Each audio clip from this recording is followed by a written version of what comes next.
Welcome, everybody. It is Business Monday, the 4 o'clock hour. It is smoking hot in downtown Providence, but we have the money man who keeps cold, cool cash on hand to keep everyone satisfied. Money man, how was your weekend? Weekend was good. Excellent. Was good. You were up in nice, cool Maine? I always stay cool all the time. Excellent. Let's talk about the 800, I think that's probably an understatement, it would be the 647 million pound elephant in the corner, UHIP. How in God's name could we have cost overruns really of $400 to $500 million? You know, we were talking when Governor Chafee originally put this program in place, and we should talk about what UHIP is. It was supposed to be a computerized system to improve the efficiency and reduce the cost of providing social services to needy people, verify eligibility quicker, make sure the right people are on the roll and the wrong people were off the roll. So it had a worthwhile purpose. First screw up. Well, first price was $119. $119, but the first screw up was increasing it to $246 because the governor and some of her liberal henchmen were sold the idea that it just didn't need to apply to things that we were actually administering, like food stamps and Medicaid, but we could use it to coordinate our entire social service delivery system. That is a complex undertaking. That's a difficult technical problem to solve, and it shouldn't have been done so cavalier. So the first mistake was expanding, doubling, the program. And so the governor adjusted the price to $246. It hasn't worked since then. It was poorly thought out, it was poorly designed, it was poorly staffed. If you were writing a case study on how not to innovate and put in place a new technology, this would be the case study to do it. It gives me a thought. I think at Bryant we'll use that as a case study in some of our leadership programs. And so that was the first step. So let me ask you a couple questions. Chafee's at 119. She takes it to 246, expands the model. She changed the scope. She changed the scope of the project. Since then, it has functionally just been downhill. Now, Saul Kaplan, who comes on right after you on Mondays, who worked at Anderson Consulting and built these types of technologies 20 years ago, says the entire technology infrastructure, and Saul's not one to criticize much, but says it was flawed. It should have been a cloud-based structure, should have been much more modular rather than one integrated, massive, complex system. When you have one of these things just going off the rail, what's the response of leadership? Well, the response of leadership is to get the right people in that are capable of managing this process. And that involves working with more than one consultant. I would defer to Saul's judgment on that. He knows much more about the technology than I do. But if I was putting somebody in charge of the Office of Health and Human Services, I'd want a third consultant to tell me about what technology options I had. I wouldn't want to get so much in bed with one consultant.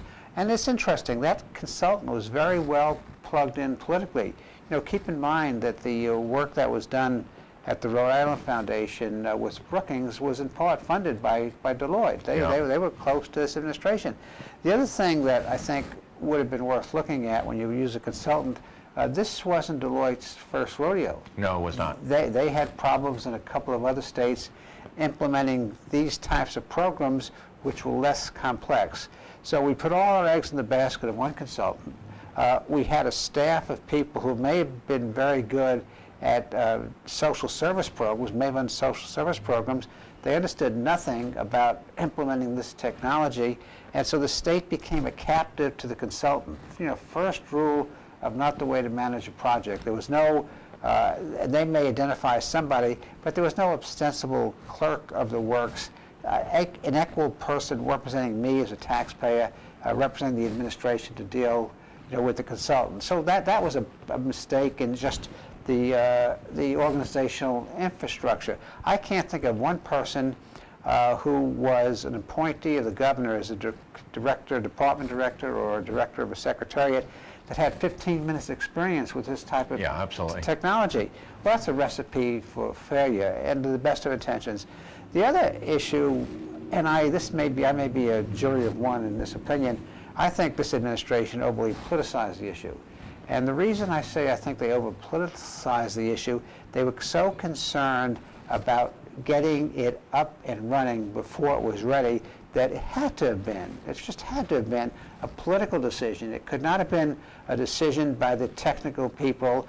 Certainly the federal government raised their eyebrows. They had a lot of questions about... Warned them not to. Right. I mean, in fact, warned them not to. And so the primary payer right. of the system, because keep in mind, we should put this in context kind of as an aside, of the $650 million project, Rhode Island taxpayers, through Rhode Island taxes, will pay $140 million, and the rest comes from feds, unless the feds sue us to get some of this wasted money back. But so they ignored the advice of the primary funder of the project. Now, I work on programs which are endowed, and if the funder picks up the phone and says, Gary, I think you better look at that twice before you do something, I respect that. I look at it, I may still do it, but I look at it twice and 3 and 4 times. Here is a case where flat-out political judgment made was it'll look good if we can get this implemented with a technology state, rah-rah, and let's do it regardless of what the payer is saying, and whether it's ready, whether it just passes an acid test. Just spit on your finger, put it in the wind, and see which way the wind is blowing. And that was a political judgment. So we changed the scope without really understanding the technical complexities of what that meant. Not that it was a bad idea. Certainly the idea of an integrated system is a good idea. We then go ahead and snap the switch to keep it running. And I'm repeating myself, which seems to me more of a political than a management or technical judgment. We don't have people representing our interests, and so we become captive to this consultant who doesn't have the greatest track record on these kinds of projects in other states, and so there are problems. The fourth issue is there's always going to be snafus and problems when you do a project this big. One of the things that you're required to do is to have fallback systems. So we implement this project without a fallback system. If this thing was the most pristine implementation, if everything worked like it was supposed to have worked, there still would have been problems because of the complexities of what's involved. And we didn't have, I don't think anybody thought about 15 seconds about what a contingency plan should be. So what happens? And this is, and it's almost funny, but it's not funny because the people adversely impacted by this were our most needy people. And I will bet you $1 to a pickle that if Commerce RI, who's giving out all this corporate welfare to rich folks, went to a new technology conversion and it got down to this point, it would have been corrected. But we're dealing with needy folks that in some cases have good representation, in some cases don't. And so we end up with duplicate payments.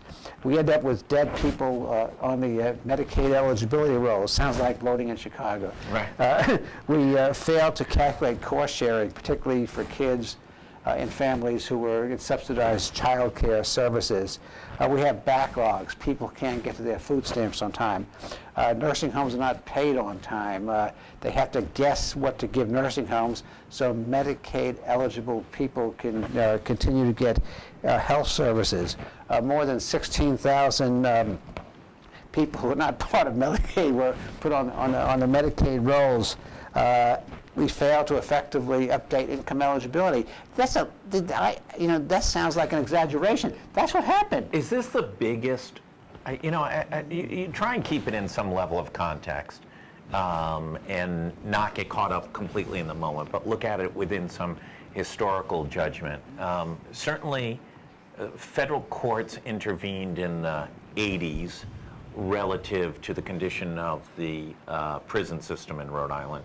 Judge Patine put a special master in, and that was a major national news and national embarrassment. It happened in other states too. Right. Prisons, California, etc. Alabama, sure. Is this the biggest governmental faux pas in certainly modern Rhode Island history? I can't think of anything from a cost standpoint, a delivery standpoint, a length of time. Is there anything else like it? Well, each faux pas is different, and you have to judge it. So I'll answer your question by giving you some examples. Sure. The credit union crisis. Yeah. That was big. That was big. And it took people couldn't get access to their money. Yeah. And it cost the Failed state regulatory structure in that a case. failed regulatory structure, but it was the states. The state made policy decisions. The state made decisions on the credit union crisis of backing up their political buddies about Yeah. the level of insurance and security for those investments, which poor people of Rhode Island didn't know about. So that was that certainly was but it was caused by politics. Yeah. It wasn't caused by management. It was just Yeah. straight out politics. But that was a big one. Other big ones, were not quite as big. But let me talk about the registry, which is still a problem.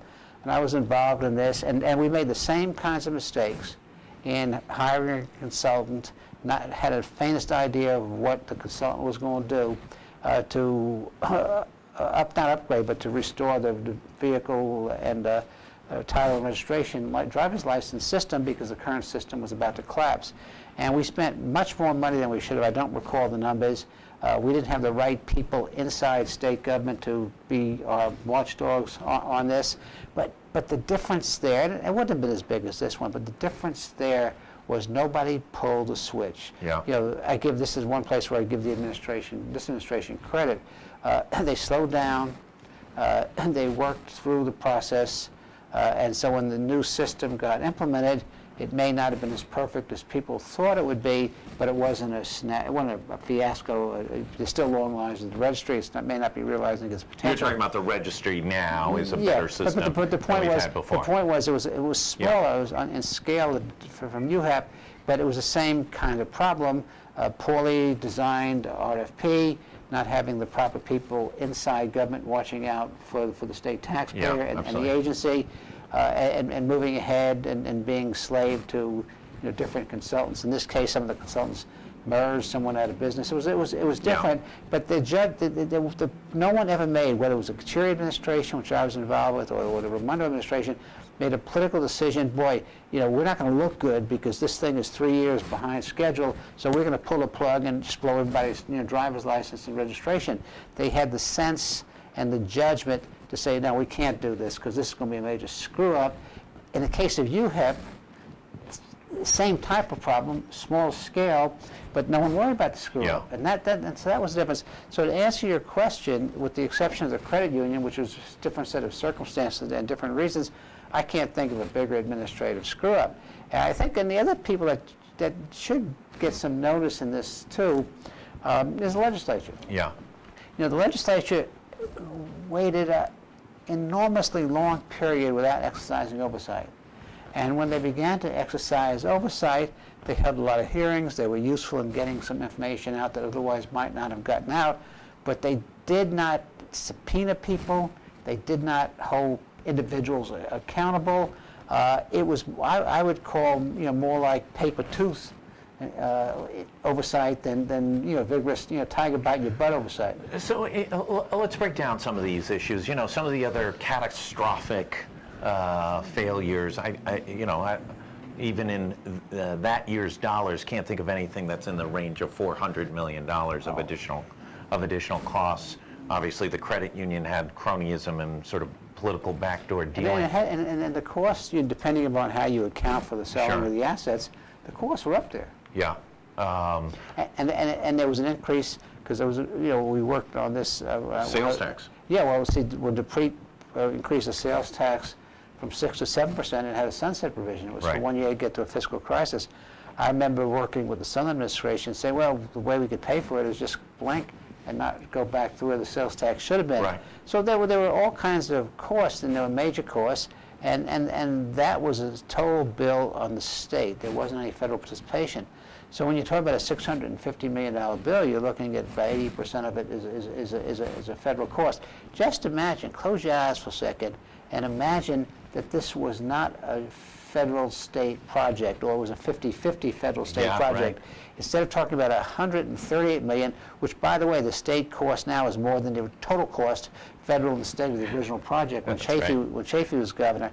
But just imagine what the impacts would have been on the state's budget, on the Well, state's... and the other issue on the $648 million cost is there are those who continue to report quietly that at the end of the day, the system still will not achieve what it is supposed to achieve and may have to be. And by the way, it's now a 5-year-old technology structure. Technology moves pretty quick. 5-year-old technology is old technology. One of the most difficult management decisions that you have to make is if you make a decision and it's not working out, when do you cut your losses? Absolutely. And so, we're clearly, beyond the point. When it went from 246 to 320, we might have said that's the end of it, we're going to cut our losses, though it seemed high at the time. So we didn't cut our losses. And each month we look at it, and I give them this credit. I think the person that's an Office of Health and Human Service right now is paying much more attention to it. And there's been progress. The backlogs are down. The litany of things I spoke about a few minutes ago are not happening anymore. There's technical reasons why the system seems not to be working. Whether it's sustainable or not, I don't know. But that decision needs to be made. The way the decision process is going forward raises to me a fundamental question of what is the proper legislative role. If the legislature is not going to exercise a role and cut the purse strings on the local, the federal, on the state participation, then there's nothing to stop an administration from doing their best, because the most difficult decision, as I said, is to know when to cut your losses, and we may be beyond that point. But the other bottom line too, which I think we have to recognize, you asked me how I know it's going to work. I can't give you the same kind of technical answer that Saul could, but I have a very simple way to think it's work. Are people getting their food stamps? Right. Are Medicaid payments being made to the right people? Are nursing homes getting reimbursed on a timely basis? Are people who get subsidized child care, the subsidies going to the right places? So is the practical application, working? Not that it's working more efficiently, not that it's meeting the goals of a more efficient, more effective, a more cost-effective delivery system, but is a system delivering? Yeah. And in that regard, over the last several years, there seems to have been progress. And I think that by any measurement, there's been some progress, but there's not been systems progress. The money man gets asked for advice from a range of different folks. If a GOP candidate is elected governor of Rhode Island, and they give you a buzz on their first day and say, what do you think about this UHIP debacle? In all likelihood, if we're at 647, it's probably not the last number that's ever going to be quoted. What's your thought process? Well, if they had to give me that call, they probably don't deserve to be elected governor of the state. I think the first thing that needs to be done is to go and talk to the feds. Yeah. Sit down with the feds and find out what they see as the end game. If you have a very clear definition of what the end game is, first thing you have to do is understand the end game. The end game, could be 700 million, it could stay at 650 million, it could be something else. So you have to understand the end game. You have to understand the end game in terms of cost. You have to understand the end games in terms of being accountable and credible in delivering the basic services that we've talked about. And then you have to understand the end game in terms of what the operating costs are going to be. It's kind of late in the game to worry about the efficiencies and cost savings now, though maybe there would be some. So the first thing I would do is go to the feds and understand that. I would also, and this, I don't know if this has been done or not, I would bring in an outside consultant that I trusted that understand the technology, to advise me that once the system is up, what do we have? And then the third thing I would do is I'd get a realistic appraisal from my counsel on where we stand, with Deloitte. And there's some pending litigation just de facto on some level of hold. Yeah. Could we see a worst case scenario in the next 4 years in which once the election is over, additional costs start piling up and we end up in some extravagant long-term litigation with Deloitte? I don't know the answer to that question, because when I read the story about it going to 650 million, I was surprised. I think 6:47. 6:47. Well, yeah, Yeah. I'm sorry. It was just My, my it friends. might be up since Thursday. Well, it's like the market; it fluctuates, but this one never goes down. You can always. I think the new administration, even the old administration, should probably do the have a restart and ask the kinds of questions that I've asked. Keep in mind, if the current administration gets elected, it's a lame duck administration. So there's really no political reason not to get this thing straightened out. And those are the basic kinds of questions. Now, perhaps they've done that. The other thing I'd want to find out is, okay, when this thing is up and running, what is its state of the art? If it's not state of the art, I really can't start again, because how can I put the people of Rhode Island, through another process of putting up a state-of-the-art system? Listen, there's not too much technology that's now five going on 6 years old that's state-of-the-art. Well, the abacus in China is probably one of them. The abacus. Let's jump over in the last few minutes, talk a little bit of politics. We are 5 weeks away from the respective primaries. One candidate, the incumbent, Governor Gina Raimondo, has a massive fundraising advantage over others. When the numbers came out last week, Governor Lincoln Chafee chimed in and said, hey, listen, you just saw an important House race in which a young woman who defeated one of the members of the Democratic leadership got outspent 10-1. We've all saw when Robert Healey spent 0 and got 22% of the vote. And he says, listen, folks are engaged. Let's start on the Democratic side. Can Matt Brown win the Democratic primary against Gina Raimondo? I don't know that. I've not seen anything to date to indicate to me that I would bet against the incumbent, but I don't understand Democrat politics. I don't understand, excuse me, the strength of the progressives versus the strength of the more traditional Democrats. So I'm not a good person to ask, because I'm not out in the street with those people and understanding what they're saying about. I think what Matt Brown has to do, if he's to stand a chance, is not just to parrot some of the things that came from Bernie Sanders or some others, because we all know that Medicaid for all would double everybody's taxes. We know that's not going to happen. So I think it behooves him to say we can fix up Medicaid. Yeah. We can do things to improve the quality of health care and the delivery and access to health care, but have realistic proposals. And short of that, then it gets back to just... By the way, if you save $400 million on UHIP, you could actually do a lot of things, right? Well, just $138 million the state is spending, yeah. Wouldn't we just ask for a waiver and then get the other 400? Let's go over the Republican side.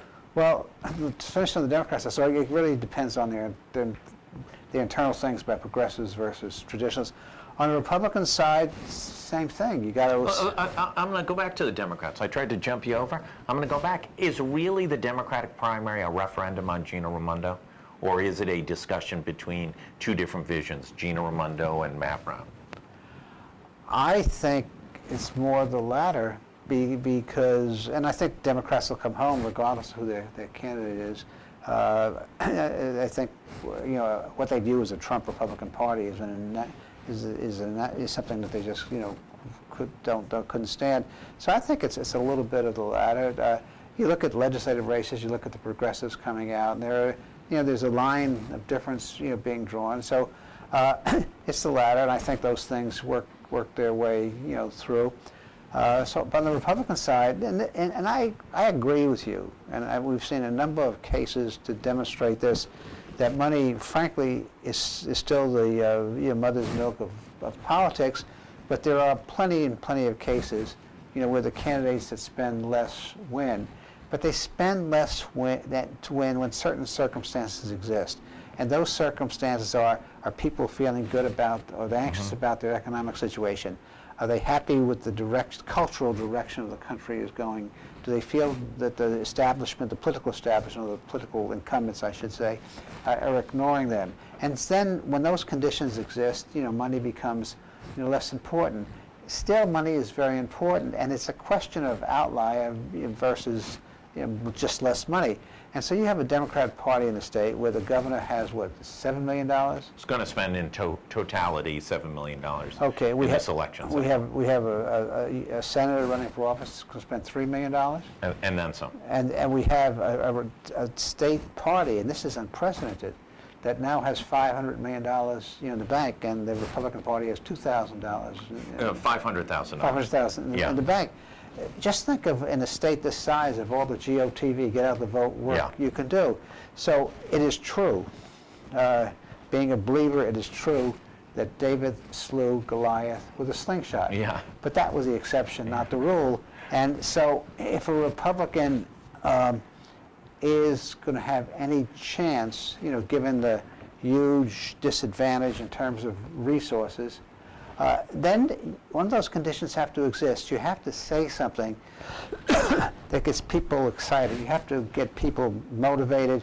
You have to get people to feel, boy, that a Republican candidate really can make a difference for me personally in the economy. It could stop the cultural decay that some people see, and until you hit that vein, then money is important, because it's just the old kind of traditional contest. So for a Republican to be successful, they really have to make the case that they are something different, and that something different is going to make a difference. Then you can mitigate the money. Otherwise, you can't. Let's go to the Republican primary. Who's going to win the Republican primary? Even if I thought I knew, I wouldn't tell you. You wouldn't. You would not. Just between the two of us. Yeah, just between the two of us. Yeah. Okay. No prediction. No live prediction.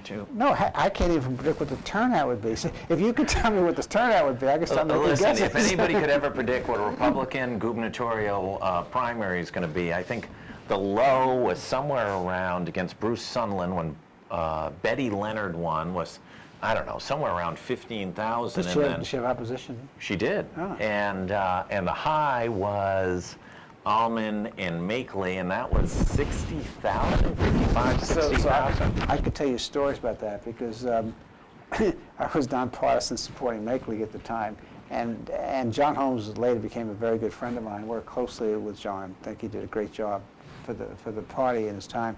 But that was a classic example of a pro knowing how to get out the vote. Now, they both won. Link became the governor. I think he served he was a good governor for his terms in office. And Makeley got a great job running Bryant University. Absolutely, So and transformed Bryant University. So there were two winners. Yeah. The state won in two ways, that one. But that was one of the biggest upsets, and that was also a case in which Ron Makeley probably, and I'm guessing, outspent Lincoln Almond at least 3-1. I don't know that, but I think less pork got lazy. Less pork fattened up. Yeah. Listen, as always, thank you so much. Great insights. I think this UHIP issue will continue to be not only in the short term during this political season, but on into the future, be one of the biggest crises in Rhode Island government history. And let me just add one thing that I have a second, and that's where money is important, because I think UHIP, is a big crisis. I think it's a potential disqualification, but an opponent, unless they have the money to get the message out and explain it probably better than you and I have had this discussion, it may be a tree falling and knowing here it fall. Yeah. That's why money is important. I appreciate it. As always, the Money Man Gary Sasse here in the Navigant Credit Union Broadcast Center. Thank our friends at Deepwater. We're going to be back in a minute with Saul Kaplan. Big news over at Business Innovation Factory. Big distinction by Forbes magazine on what they do. We'll be back in 1 minute.